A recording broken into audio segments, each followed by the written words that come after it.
Social and political commentary from a Christian male perspective. All right, ladies and gentlemen, Fani Willis is back at it again. She's having more issues, so let's get at it. It's kind of suspicious that you have no documents. Fani Willis ordered to turn over tranches of files after repeatedly violating open records laws over J6 committee communications. Let's go. And we're going to look at, and this is from the 28th, so this is literally just last week, but we're going to look at the update, which is the actual court hearing in a moment. So let's get at it.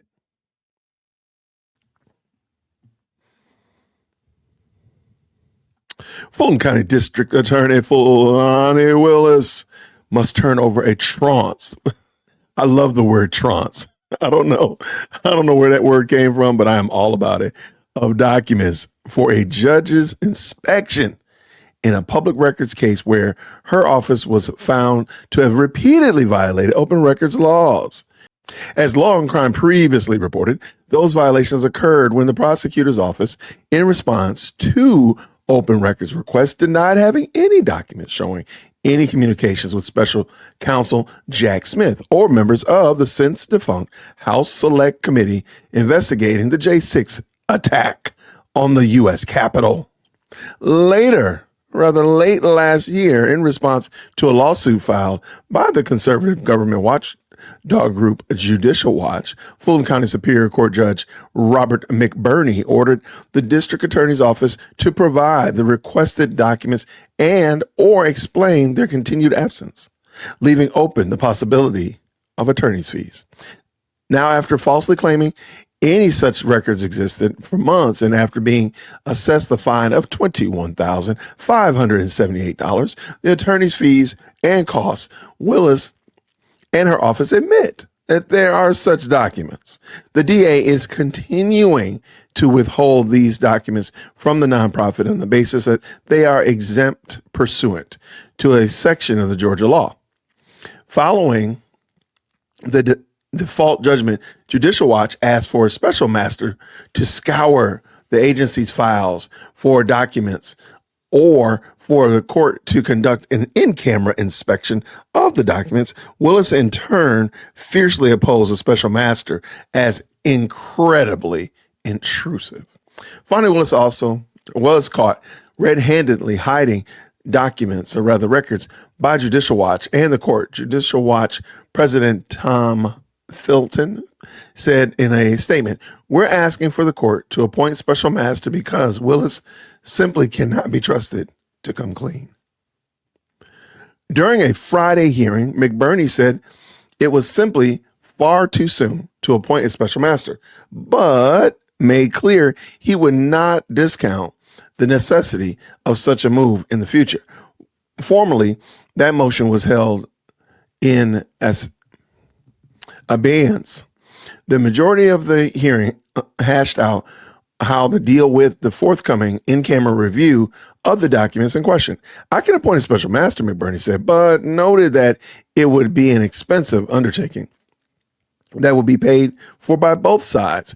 And in the interest of the economy, the judge said that he would take the first stab at surveying the files the DA's office is refusing to turn over. The court first sought to determine the general universe of documents. If it's 55 pages, we don't need a special master. "I can do that," McBurney said. "If it's 5,550 pages, I'm not looking at 5,500 pages."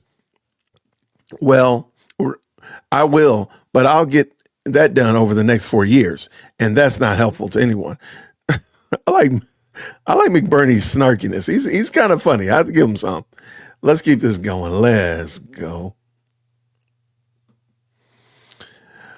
Attorney John Monroe, representing Judicial Watch, said that there were entirely different concerns about the number of documents at stake. "Our big concern is we don't have any confidence in the universe of documents," Monroe said. "They responded without doing a search, and then they didn't even do a search until after the complaint was filed. They didn't, or rather, they don't have any records of what they searched. They say they didn't search even the cell phones of the 6 people that they knew were involved in such communications or dialogue or something with the January 6th committee. The nonprofit's attorney then put a fine point on the argument. Make this a little bit bigger. There we go. And then when you order them to do, I think what would have amounted to like the 5th search, when they previously said they didn't have any records at all, privileged or otherwise. Now they say they have some records that are privileged. It's just very difficult to have any confidence. On top of that, the plaintiff's attorney added, the DA's office claims they lack the expertise to use certain piece of property, cell phone searching technology. Interesting. On this point, the judge jumped in to agree the prosecutors presumptively do, in fact, use this specific technology on every cell phone they seize from murder defendants. Monroe went on to say 2 reasons support the appointment of a special master. First, he said a special master would alleviate the horrible lack of confidence in their searching capabilities or effort they're putting into it, and could provide technological support. Second, he said appointing a special master would help to monitor compliance with the court's orders. I can kind of understand that. There's no such way to know that there has been compliance, Monroe summed up. The judge, for his part, was highly sympathetic to the plaintiff's position, even going as far as to offer a detailed criticism of the way that the DA's office has acted in the case up to this point. It's kind of suspicious that you have no documents, McBurney said, addressing the DA's lawyer, and then no documents because we didn't search, and we did search and we have no documents. Then everything except what we gave the DA's office is somehow expected. Attorney Brad Bowman, representing the government, said the DA's office had uncovered about 212 responsive documents and conceded there were 2 instances of documents he thought seemed to be missing something based on what was privileged. The DA's lawyer went on to explain that email accounts were searched as well as physical files. He added that the cell phones were also searched, but did not know whether the aforementioned proprietary technology was used to search the cell phones. And he said that technology, Cellbrite, would be employed if needed. We do oppose the special master's request, Bowman said.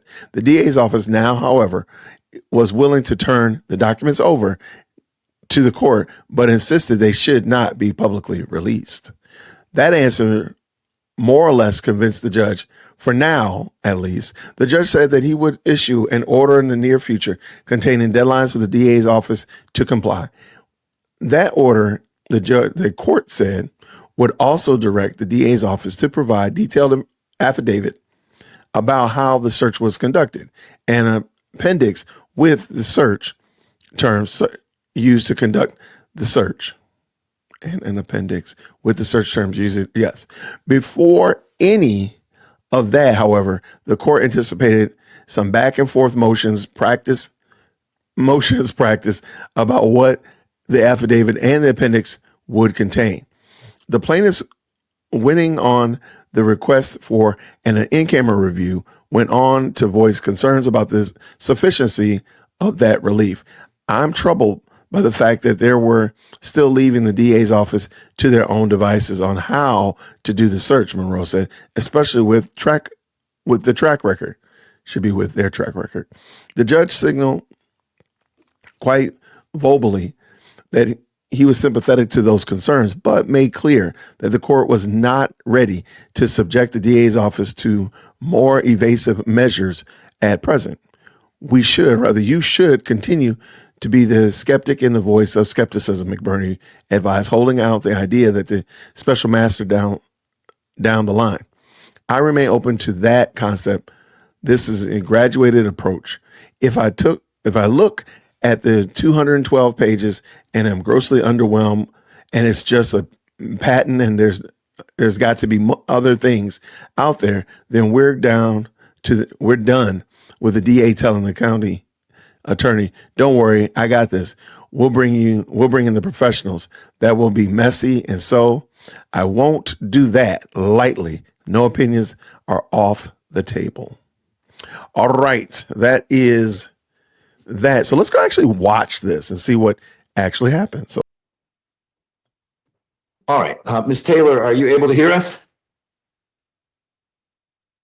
Your Honor, I can hear just fine. Great, thank you. I need to hear from you. All right, then let's get on the record. This is 24 CV 002805, Judicial Watch versus the District Attorney, Ms. Willis, and we are here to talk about next steps in the case. This case was brought when the District Attorney's Office, I found, failed to comply with an Open Records Act request that Judicial Watch had filed. And we've learned a fair amount about the efforts that were and were not undertaken by the District Attorney's Office to comply. And we reached a point where I entered an order that set a deadline for the District Attorney's Office to actually do what it was supposed to do a while ago. And in doing so, the District Attorney's Office identified a universe of documents that would otherwise comply with the request, or were responsive, I guess is the way to put it, responsive to Judicial Watch's request. But the District Attorney's Office contends that those records or documents are exempt or excepted from production under the Open Records Act because they pertain to an open investigation, or they're privileged, as in attorney-client privilege, and or they are attorney work product. Mr. Monroe, on behalf of his client, has filed a motion for an in-camera review of those records and or the appointment of a special master. And representatives of the county attorney's office representing the district attorney have expressed their view on what the right response is as to where we are. And I'm happy to hear from both sides now. I'm going to start with you, Mr. Monroe, but let me tell you what my initial thought is as to how we handle this. I think I can appoint a special master. I think that Rule 46 empowers me to do that. I appreciate that the Open Records Act doesn't speak to it, but it certainly doesn't prohibit it. And there's nothing in Rule 46 that says special masters shall only be used in situations outside the realm of the Open Records Act. But that's an expensive proposition. It would be an expense borne by both sides, not just one. And I don't know that it's necessary. And that's what I'm going to want to hear about more. In a little bit, you're doing some shadowboxing, Mr. Monroe, because you don't know what's out there. And I think that's part of your client's concern. But my initial thought was that I hear, and it may not be that I hear in open court on the record, but that I receive information from the district attorney's office through counsel for the district attorney's office about what that universe is. And if it's 55 pages, we don't need a special master. I can do that. If it's 5,500 pages, I'm not looking at 5,500 pages. That I will, but I'll get that done over the next 4 years. And that's not helpful to anyone. So we would need a special master because she or he could devote the time, because she or he would be getting money to devote the time. So that seemed to me like the first hurdle is, well, let's figure out really how big this universe of potentially exempted records is, how big it is. That doesn't address, though, your concern. That's why I want to give you the voice in just a moment well, that's what came up when they really searched, when you told them they had to. But what about Mr. Bond saying, I didn't look at people's cell phones, I didn't do this or that? Then I would be reviewing an incomplete universe. So we'll need to work through that. I'm not sure I'm going to be telling anyone they have to hand over their cell phones, but I am going to listen to you about what you think ought to be done. But I don't mean to get ahead of myself. Why don't we get the entries for the two sides on the record? I know we've had a little bit of a rotation on the defense side. So on behalf of Judicial Watch, we have John Monroe, Your Honor. And on behalf of the district attorney, we have Good afternoon, Your Honor. Brad Bowman. And Deidre Thomas. Hi, Ms. Thomas. Hello, Mr. Bowman. Before we dive into it in the way I described, is there anything procedurally, Mr. Monroe, you want to go over? May I remain seated so I can say by the microphone, Your Honor? Is that all right with you? As long as Ms. Taylor can hear you, I'm fine with that. Let's make it easier by adding you, and you can move the screen around if you want to be more centered in the screen. And then we've got a screen with the lawyers for the DA on there as well, so Ms. Taylor can see all that. And she gets the bird's eye view of the courtroom. So you can stay right there. Procedural matters.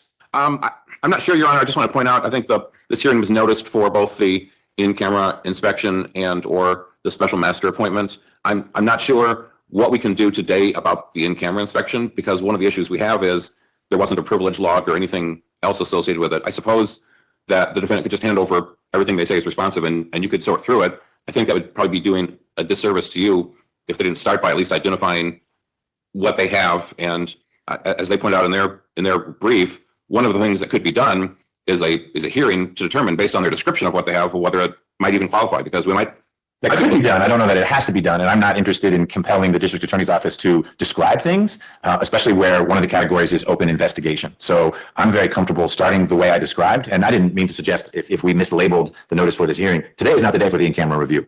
Today is the day where we talk about what's the next step. And I have fronted my view that what I see as the next step is for Mr. Bowman and Ms. Thomas to get to me an overview of this is the universe of the things that were withheld. And to me, I'm much more interested in numbers rather than descriptions, because if the total universe to include things that the district attorney insists are privileged is 12 documents and the page number is less than 100, I can go through that. And I can figure out for myself what I think ought to be disclosed and not. And then we can go through a very common exercise. It's just outside the realm of the Open Records Act usually, where then I would get back to the county attorneys to say, I think these three things should be disclosed. And they'd have a chance to push back, say, here's why you misunderstand. And then ultimately you're brought into the loop as well. But I think necessarily there may be some ex parte communications as I try to understand what's going on. And then we make a record with you involved as to how I processed all that. But as I said, if I learn from threshold disclosure that it's 10,000 documents, then I bow out of that. That's not a proper role for me. And I think that addresses both things, in-camera review versus special master. We don't do both. We do one or the other. The in-camera review doesn't occur if it's too voluminous. Okay. So I may not have expressed myself clearly at the outset, or I may be misunderstanding you.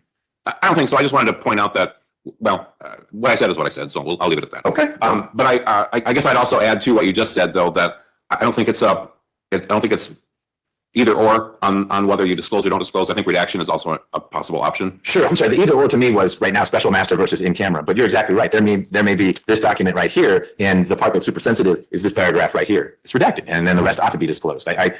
I think that's fully part of it. The fact that there are 3 sentences in a document that might be privileged doesn't make the entire document fall within the ambit of exempt from ORA disclosure. I agree entirely. I didn't mean to say otherwise. The either or was, I'd like to try to handle this via in-camera review. You represent a nonprofit organization, and the county attorney represents a government agency. So we don't have big budgets to roll on. This isn't Chrysler suing Ford, where like, great, we'll hire 15 special masters to do it. Okay. No, I agree with that. Okay. So I think you said earlier in your preliminary remarks that what our big concern is we don't have any confidence in the universe of documents. I mean, you found in the order awarding attorney's fees that they responded without doing a search, and then didn't even do a search until after the complaint was filed.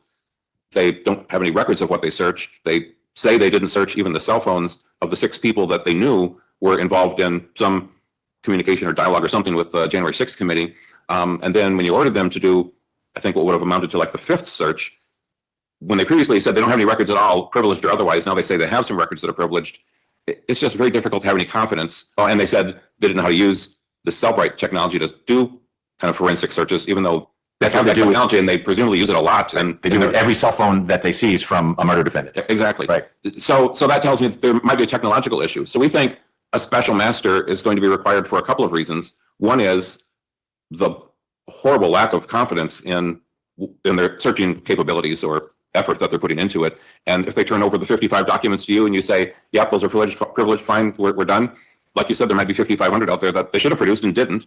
And then because of the apparent lack of knowledge, at least with the people that do the searches, of using this technology that they have available to them, a special master might be needed to provide technological support. And the person you appoint as a special master then might have to consult with somebody else on how to do that. But Right, probably the latter. I don't know that we'll get someone from Microsoft as the special master, but you're right. We'd want to make sure, if we get that far, that we are empowering the special master to know what kinds of technical questions to ask. But I don't view that as insurmountable. There are white-collar investigation lawyers who are pretty savvy in that kind of situation. I have every confidence we could find one or more people to do the job. Okay. But Rule 46 allows for a special master, and as you pointed out, it only says unless the statute provides otherwise. I don't think the Open Records Act provides otherwise. And the purpose of the special master would be to provide advice and information on technological issues related to discovery, which is one of the things we've got here. We've got basically what amounts to a discovery issue, and there's technology available that apparently isn't being utilized. And then also to monitor implementation and compliance with orders of the court, which is another issue we have where the court has ordered a diligent search, and what was produced is the only one document that was produced was the one we gave them. So that didn't take much effort. And then we don't know, because of the many violations of the Open Records Act we've seen in the case, there's just no way to have any confidence that their search was thorough and productive and used all the technology available to them. So I think we need the special master both because of technological issues and to monitor compliance with the court's order, because there's just no way to know that, especially in this case, that there has been compliance. Okay. Mr. Bowman or Ms. Thomas, I'm happy to hear from either one of you. What are your thoughts about how we ought to move forward? Thank you, Your Honor. And to the point that you made earlier, we're looking at a universe of documents that we've been able to develop at this point. I don't have an exact number, but it's around 150 pages. It's not an excessive amount of documents, not thousands. We won't be bringing in negative boxes or anything like that. Have you had a chance to read any of the documents? Yes, sir. All of them or some of them? Been able to go through all of it, yes. Okay. I don't want any substance in your response other than, yeah, it could be that way or no, it's not. But one of the ways that I think I'll be able to address some of Mr. Monroe's valid concerns would be if one of the documents that you produce says, as we wrote in our letter from August 2, and in the universe of 150 pages, there's no letter from August 2. As you've done your due diligence, and I don't use that in a freighted way. I'm not suggesting you've gone through and made sure there are no overlaps, but when you looked through those documents, did you have any concern that, well, wait a minute, if just internally they're referencing documents that aren't part of the universe of what was produced, and so clearly something's missing? Well, Your Honor, there were two items that I noticed that I followed up on and got confirmation that no documentation related to the two questions I had existed. Okay. All right. So in general, it was a fairly self-contained universe. The things that you received didn't lead you to say, well, gosh, this says 1 of 4, and we only have 1 of them. Correct. Yeah, there's nothing that was certainly obvious to me that there was something that was missing based on what was provided. Okay. And I got an update that it's actually 212 pages worth of documents. I think some of This them just in. are duplicative, as multiple people may have been on the same communications and have provided that Okay. in the suite. But this Attorney's Office has recognized the challenges that were created in this case and has taken remedial measures as part of following up on this order to conduct these searches. And they had searches conducted that consisted of relevant email addresses of those involved in the cases and investigations that were at issue here. There were a number of search terms to try and capture the entire universe. There were over 50 search terms entered across the various people included in those searches. Some of the When you say searches, this is searching what? This is searching emails in particular. On Got it. these. So if Jane Smith was someone who was represented to you to be someone who would have been involved in communications with the January 6th committee, then a search was made of her work email for the word insurrection. And anything that had that word in it, you would have looked at and it's like, oh, she was shopping in a strange place versus it related to whatever happened on January 6th. Along those lines, yes. Searches such as January 6th committee, January 6th, Jan 6th, Jan. Okay, I don't need all the search terms, but I'm just trying to understand. It wasn't searching for her name in her own email box. It was terms that the investigative team, whether that's from the county attorney's office or a joint team of DA people and county attorney people, terms that would be relevant to the nature of the inquiry from Judicial Watch. Yeah. Got it. And then physical files were also searched as well as phone searches. I don't know about the self-right technology. That's something that I can confirm. And if there is anything, if it hasn't been done, we can do it and provide it to Your Honor for in-camera inspection. If it has been done, it didn't turn up anything, we'll inform the court of that. But there were significant changes, including the methodology used in the search from previous searches in this case. Was your office involved in the searching, or what you're sharing with me is what has been represented to you by someone from the district attorney's office? The latter, Your Honor, the district attorney's office conducted the searches. Okay, so you're the vessel through which this is flowing. You're not the architect of the search. I don't mean you personally. It could be Ms. Thomas or someone else who was sitting there saying, I'm going to type in this search term and see what emails turn green on the screen because of that search term. That's correct, Your Honor. And the district attorney's office is also prepared and agreeable to the in-camera inspection, willing to provide those documents to Your Honor. And on that line, and because we are willing to do that, we do oppose the special master's request as discussed in the briefing and touched on a little bit today. It's not specifically included in the Open Records Act, but as Your Honor said, it's not excluded by the Open Records Act. We don't dispute the fact that the court does have the authority to appoint a special master in a case, but Right. I don't think there may be some obscure statutes that say special master, but it doesn't say special master in the Title 13 on contracts, but I can appoint a special master in a contracts case. So I don't think the failure of the Open Records Act statutory scheme to say something other than prohibiting it, they could always say that, but it's intrusive. I get that. And it's intrusive into a sensitive agency. It's not a special master who'll be poking around inside the animal control building.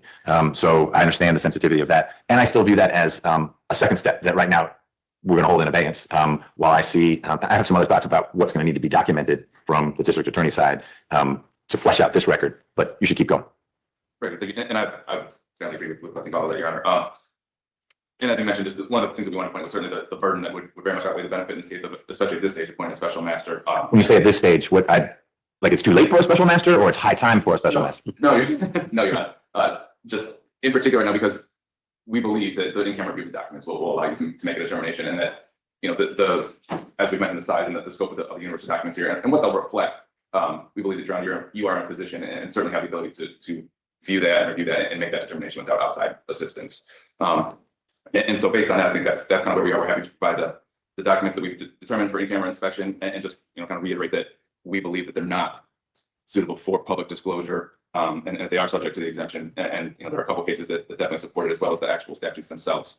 the statute supporting it being records of law enforcement. And Well, I'll cut you short on that. I've never heard Mr. Monroe say there are no such exceptions. I think his concern has been, and he'll correct me, he's good at doing that, is well, how do we know that? And it's kind of suspicious that you have no documents and then no documents because we didn't search, and then we did search and we have no documents, and then everything except what he gave the DA's office is somehow accepted. But if I'm making it up, but if they are all attorney-client privilege documents, they are all accepted from disclosure. To me, that's not the controversial part. It's developing a comfort level that they don't just now have a red stamp on it that says attorney-client privilege, that if we carbon dated it was affixed 2 weeks ago rather than when that document was generated. I would get that, yes.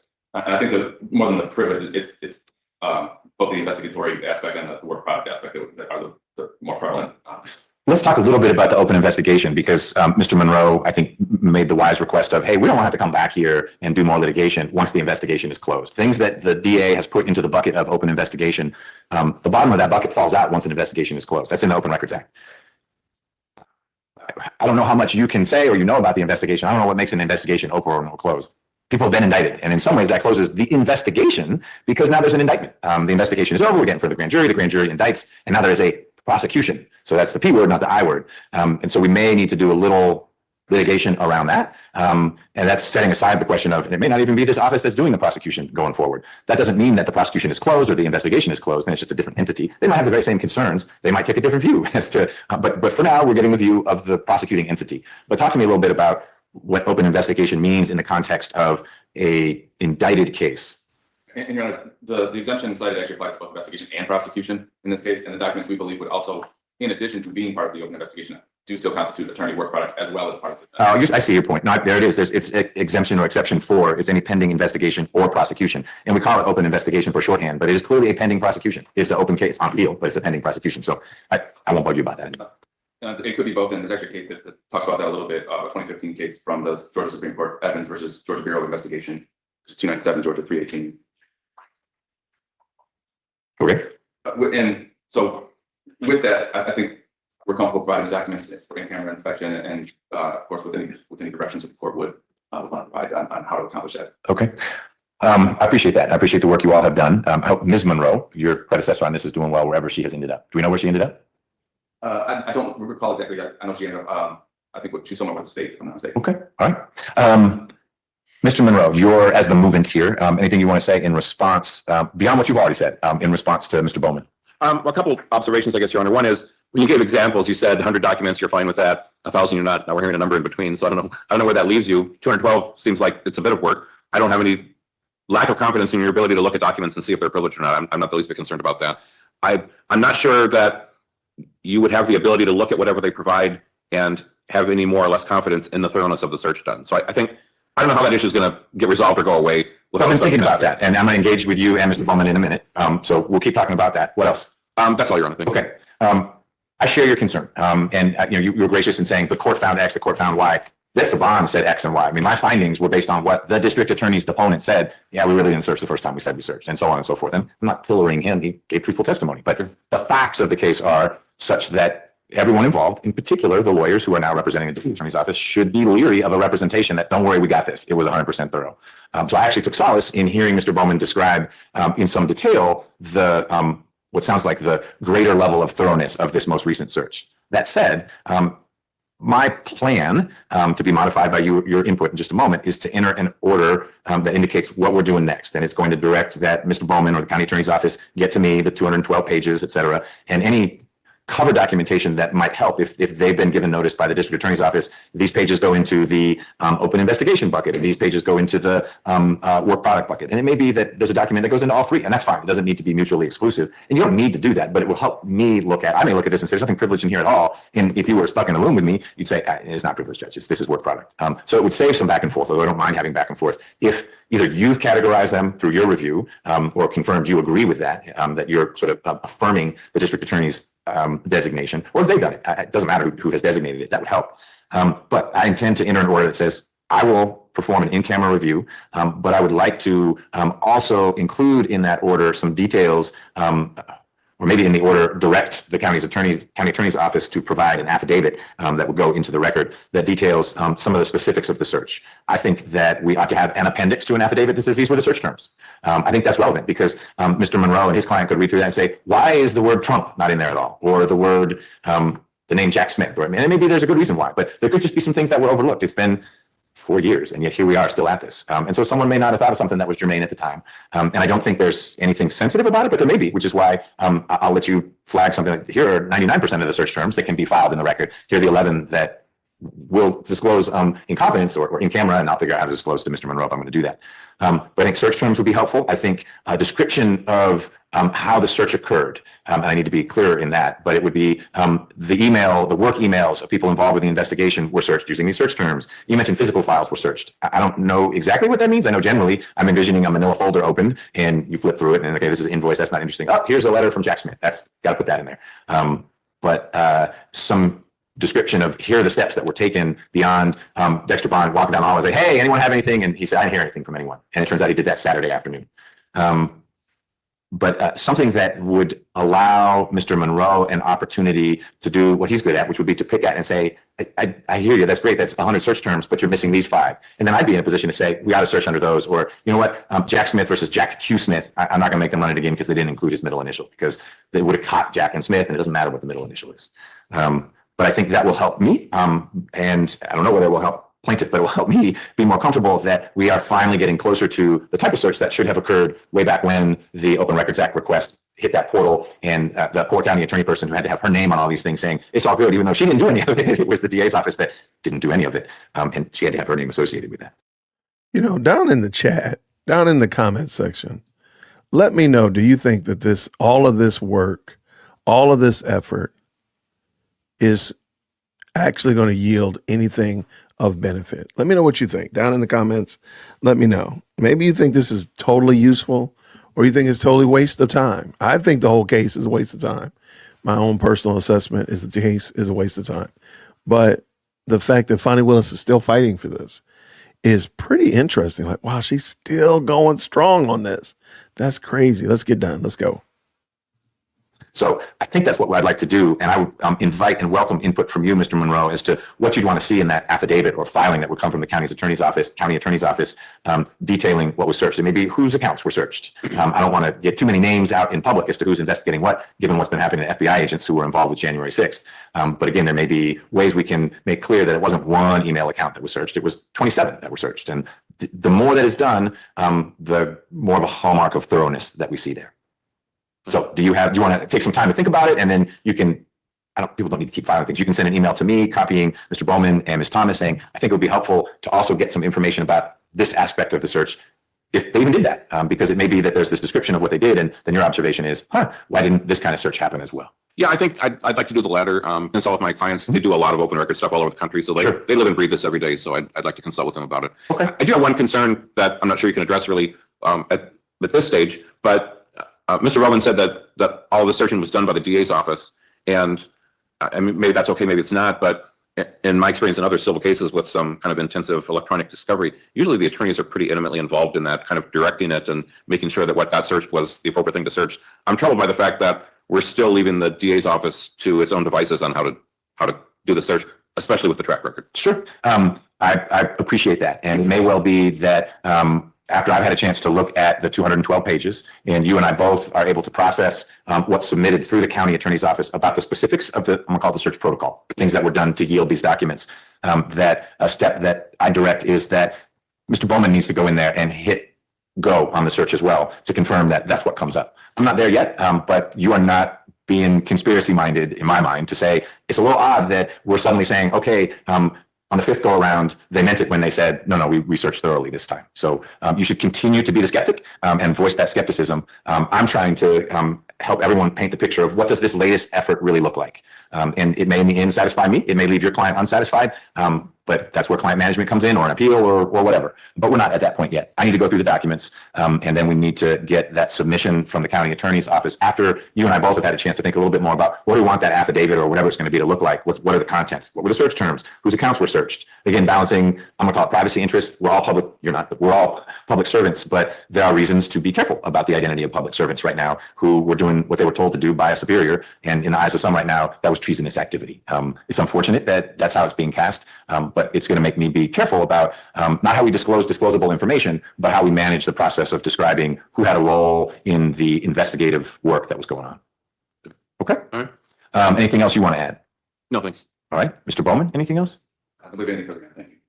Have I said things that leave either side with a lack of clarity as to what's happening next? Because I don't mean for that. I know it's a little bit amorphous because you want some time, Mr. Monroe, to consult with your client and flesh out, here's what I, meaning plaintiff petitioner, would like to see in this affidavit describing how the search was conducted. I'll enter an order that says I'm taking this under the 212 pages in camera to review that. So that's in the record. It's in the transcript right now, but that ought to be demarcated on this date. County attorney, you got 4 days to bring me the documents, or 48 hours, or whatever it is. And then we'll all know where those are. Because if I get distracted by something else that maybe happened in 2024 and there's someone sitting in jail, then you'd be able to say, Judge, she's been sitting on only 212 pages for a month. That's 12 hours a page. Let's go. And I'll say, you're right, I got to turn back to that. But at least there'll be that marker saying, here's where we are in the process. Anything else you want me to be clearer on?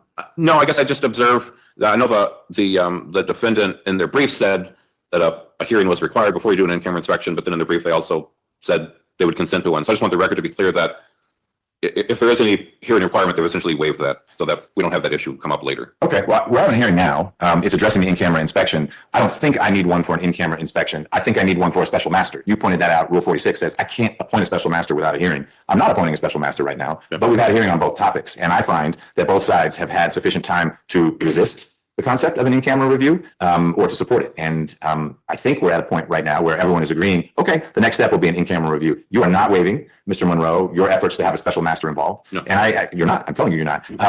And I remain open to that concept. This is a graduated approach. If I look at the 212 pages and am grossly underwhelmed and it's just patent that there got to be other things out there, then we're done with the DA telling the county attorney, don't worry, I've got this. And we bring in the professionals. That would be messy. And so I won't do that lightly. That's pretty complicated. I don't mean technically complicated. Maybe I won't have to be involved with that, but it's intrusive. And hopefully everyone's been thinking that that is the least good outcome. And so this search was thorough, but we'll see. So no options are off the table. This to me seems like the reasonable next step, in particular because it's 212 pages and not 2,120 pages. So we'll see. Anything else on behalf of the district attorney's office? No, Your Honor. Other than in addition to 212 pages, what we will do is also follow up regarding the cell phone issue that was raised, the particular technology, just to ensure that that was completed or it was not that it is completed. So I'm not remembering your answer. Was your answer cell phones were searched, but you don't know if it was Cellbrite, or you don't know if cell phones were searched at all? That's right. It was cell phones were searched, but I don't, as I say today, I can't tell you whether the Cellbrite technology was used. Okay, got it. Understand that. The documents that you'll be getting me, is it going to be a thumb drive and I'm looking at them on a screen, or is it going to be a Redwell and they're printed out? Whatever the course preference is. It's really you and your clients. I don't know if they prefer that it's hard copy or they prefer that it's on a thumb drive. Obviously, it stays under lock and key, and whatever I conclude ought not to be disclosed. We may agree I'm going to file under seal in the record because there could be an appeal. Who knows where this goes? But I defer to you and your client's decision. I was just curious how you, and you may need to talk to them about that. At this point, I believe it'll be hard copy, but we'll update you. Okay. All right. And any issues with legibility as you were looking through it? Nothing is like a copy of a copy from a napkin. I don't believe so. There might be a couple of pages that were a little bit light, but nothing that I found to be illegible. Okay. Sounds good. All right. Well, if there is nothing else, I'm not sure who obtained Ms. Taylor's services, and it may be both sides, but please make sure she's made whole. And I think that's it. Mr. Monroe, anything else? No, thank you, Your Honor. All right. Mr. Bowman? No, Your Honor. All right. Thank you, everyone. Sorry to make it late on a Friday, but this was the window we had. I didn't want this. We need to keep this one moving. And this was the spot I had. So you all have a good weekend. All right, thank you, you too. Bye-bye. Bye, Your Honor. Bye. All right. That was it.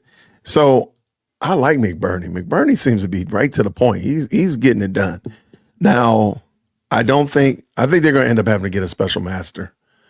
I don't think Fulton County has the desire to give every little piece of information, every stitch of documentation over to their enemies, if you will. So I think it's going to probably end up being a special master. What do you think? Hopefully you found this enjoyable. We haven't been talking about Fani Willis very much. And good gracious, a lot of us have forgotten about the whole January 6th debacle and the election interference case. But all of this is tied together in a nice little weird bow. And that bow is down there on Pryor Street down in Fulton County, Georgia. So thank you so much for watching. I'm looking forward to doing this again. I'll keep up with this and try to do a little updates every now and then just to keep you up to speed. So thank you again for watching. Thank you so much for joining and being a part of the 50,000 subscribers before the end of April. I appreciate y'all so much and looking forward to doing this again real soon. Grace and peace.